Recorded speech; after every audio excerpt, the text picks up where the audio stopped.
வணக்க மக்களே, நான் உங்கள் விஜய் ஆதிஷ். இன்னைக்கு நம்ம இந்த வீடியோவில் ருத்ராஜ் கெய்க்வாடை பற்றி பார்க்க போகிறோம். ஸோ ருத்ராஜ் கெய்க்வாட் இதுக்கப்புறம் இந்தியாவுக்காக விளையாடுவாரா, இந்தியன் ஜெர்சி போட்டு விளையாடுவாரா அப்படின்றத பற்றி இந்த வீடியோவில் தெளிவாக பார்த்தலாம். எல்லா விதமான காரணத்தையும் கொண்டு வந்திருக்கேன். ஸோ வீடியோ ஸ்கிப் பண்ணாமல் பாருங்கள். இந்த மாதிரியான வீடியோஸ்லாம் பார்க்கணும்னா நம்ம சேனலை சப்ஸ்கிரைப் பண்ணிக்கோங்க, ஓகேவா? ஸோ ஸ்ட்ரைட்டாக வீடியோக்குள்ள வந்து போயிடலாம்.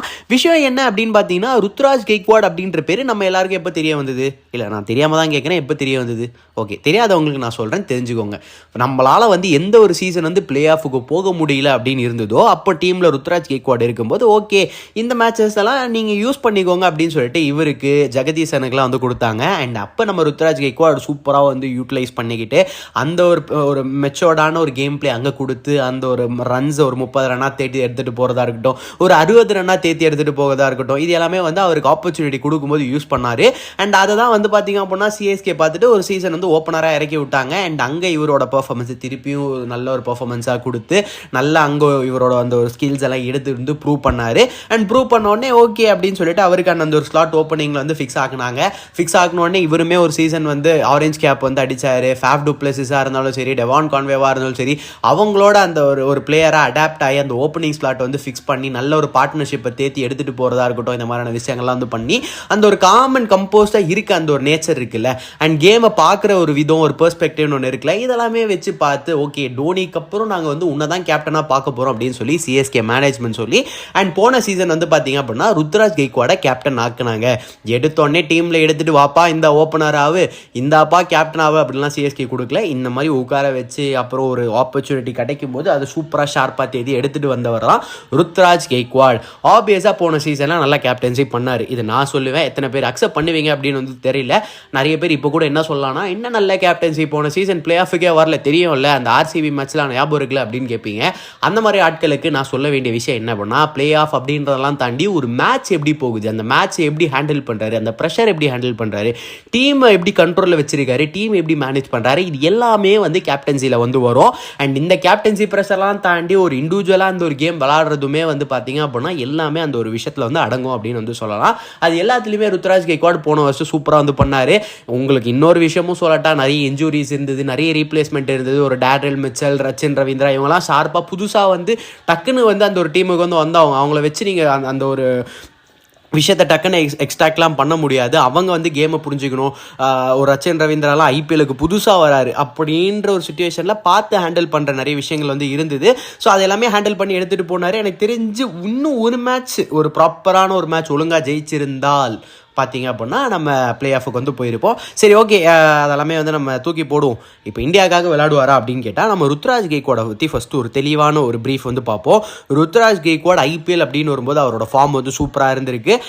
செட் பிஃபோர் ஆரஞ்ச் கேப் வந்து இது பண்ணியிருக்காரு. அண்ட் அதை தாண்டி கன்சிஸ்டண்ட்டாக இருந்திருக்காரு. இதெல்லாம் தாண்டி ஒரு மேட்ச் அப்படின்னு வந்துட்டா அங்கே அவரோட ரோல் வந்து சூப்பராக வந்து அவர் அப்சர்வ் பண்ணி இங்கே நம்ம வந்து ஆங்கர் பண்ணோம், இங்கே வந்து நம்ம பவர் ஹிட் பண்ணோம் அப்படின்னு புரிஞ்சுக்கிட்டு அதுக்கேற்ற மாதிரி விளையாடக்கூடிய ஒரு பிளேயர். அண்ட் தாண்டி ஒரு மெச்சூர்ட் கேம் பிளே வந்து ருத்ராஜ் கெய்க்வாட் கிட்ட வந்து இருக்கும். அதனால தான் சிஎஸ்கே மாதிரியான ஒரு பெரிய பிரான்ச்சைஸில் ஒரு டோனிக்கு அப்புறம் அவர் வந்து ஒரு கேப்டனாக ஆக்கியிருக்காங்க.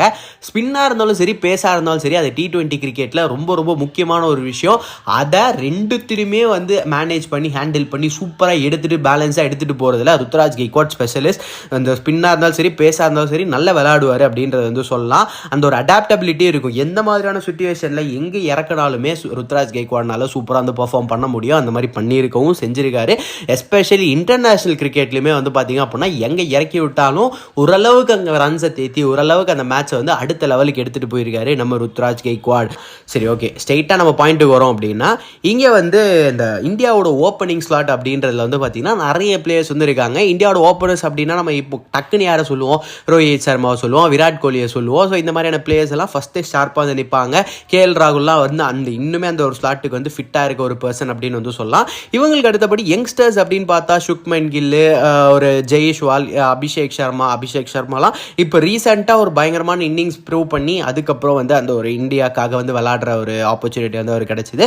ஸோ இந்த மாதிரியான விஷயங்கள்லாம் இருக்குது. அந்த சமயத்தில் விக்கெட் கீப்பிங் ஆப்ஷனோட சேர்த்து நம்ம இசான் கிஷனாலையும் ஓப்பன் பண்ண முடியும், சஞ்சு சாம்சன்னாலையும் வந்து ஓப்பன் பண்ண முடியும். ஆப்வியஸாக இதில் திருப்பி இந்த லெஃப்ட் ஹேண்டு ரைட் ஹேண்டு அப்படின்னு சொல்லிட்டு அந்த மாதிரியான கன்ஃபியூஷன்ஸ் எல்லாம் இருக்கும். பட் அதெல்லாம் வந்து அப்புறம் பேசுவோம்.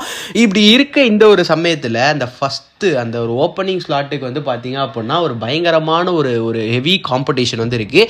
அண்ட் இந்த ஒரு ஹெவி காம்படிஷனில் ருத்ராஜ் கெய்க்வாட் தரமான ஒரு பர்ஃபார்மன்ஸ் கொடுத்தால் மட்டுமே தான் அவர்னால வந்து அந்த ஒரு ஓப்பனிங் ஸ்லாட்டில் வந்து இருக்க முடியும். எஸ், ஆப்வியஸாக இதுதான் வந்து சிஎஸ்கேலே அவருக்கு நடந்தது.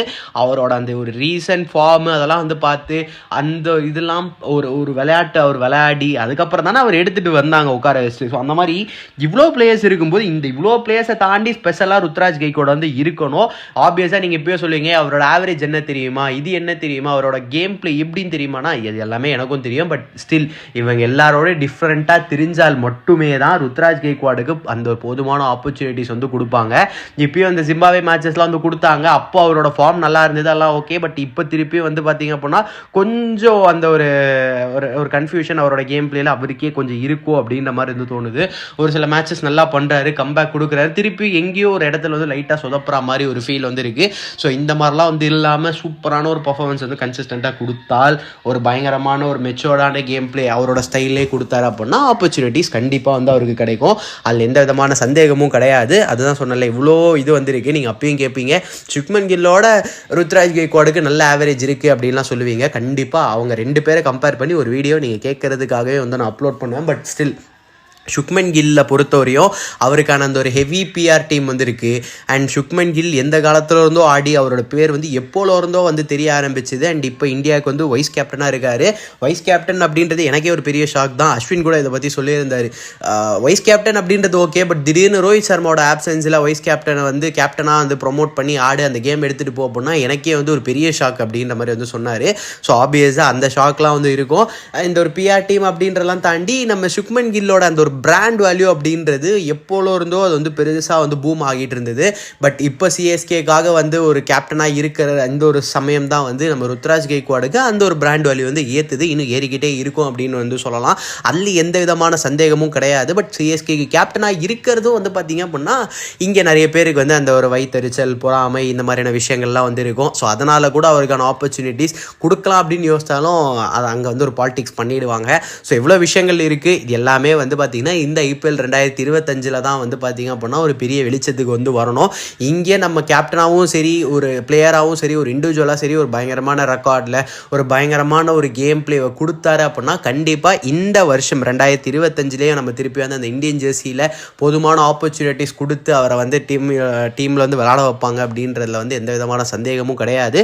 ஏன்னா நீங்கள் நல்லா யோசிச்சு பாருங்களேன், அந்த ஓப்பனிங் ஸ்லாட்டுக்கு இவ்வளோ பேர் இருந்தோம். அந்த star players Virat Kohli, Rohit Sharma, KL ராகுல், ஓகே, அவங்களெல்லாம் தாண்டி ஒரு விஷயன்றது வந்து ஒரு சஞ்சு சாம்சன், இஷான் கிஷன் இவங்களால் வந்து விக்கெட் கீப்பிங்கும் பண்ண முடியும். நீங்கள் சஞ்சு சாம்சன் வந்து 1 டவுன்லேயும் இறக்க முடியும். திடீர்னு அங்கே ஒரு சேஞ்ச் இருக்குது, அங்கே ஒரு இது இருக்குது அப்படின்னா 1 டவுன்லேயும் இறக்க முடியும், கான்ஃபிடென்ட்டாக இறக்கிடுவாங்க.